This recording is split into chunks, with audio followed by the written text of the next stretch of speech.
Hello. In this video we're going to look at how to change phase. Phases define the normal interval for testing. So as people progress through their therapy, you're probably going to want to extend their normal interval, starting with perhaps a 2-week interval while you titrate them, then maybe moving to 4 weeks, and then perhaps to 8 or 12. We can use this dashboard panel count to tell us how many patients are due to change frequency of testing. And as you can see at the moment, I don't have any. So there's nobody waiting there that I've missed. But I do have a couple of patients waiting to move to the next appointment.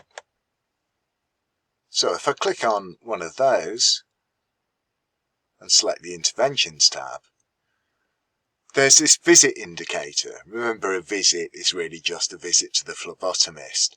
And it says it's 3 of 3.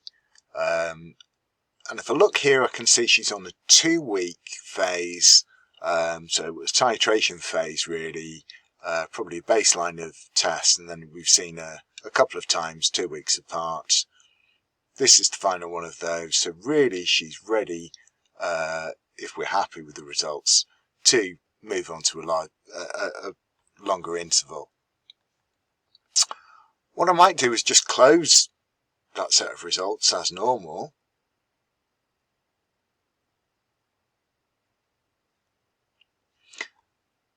And then if I want to, I can make this longer. But she's still on a 2-week phase. If I when these results come in, Dawn's going to recommend 2 weeks and not 4 weeks. So really what I want to do is change the phase. And I can see this is now saying we're overdue to change the phase. If I don't notice that, and I come back to the dashboard, now I can see that this count is picking it up. And if I click through here, there's my patient. So I can always pick this up afterwards if need be. I can come back in here and simply go into the treatment plan, and on the right hand side I have my phases listed. You can see the dark blue one is the one that's active, that's the 2-week phase. If I now want to move up to 4 weeks, or if I want to go to 8 weeks or something longer, I can do so, but I just click the one I want to activate. That's just telling me the interval would be 28 days. Please review to ensure this date and all other dates are still appropriate.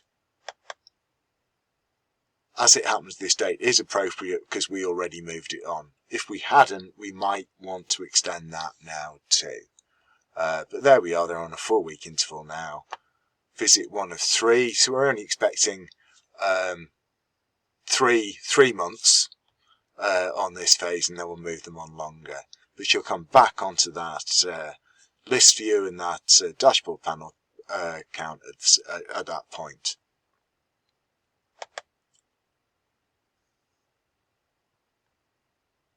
Just one thing to be aware of with changing phase, if I just search for somebody else who I happen to know is ready to move to the next appointment,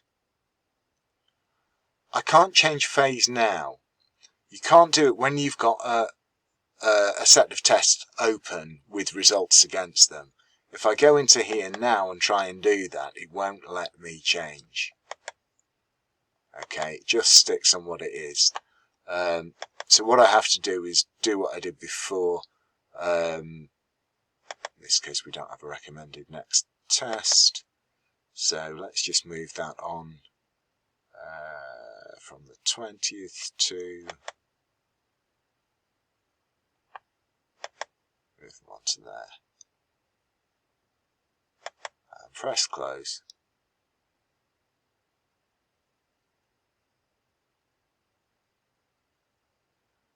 And now I'll be able to change phase.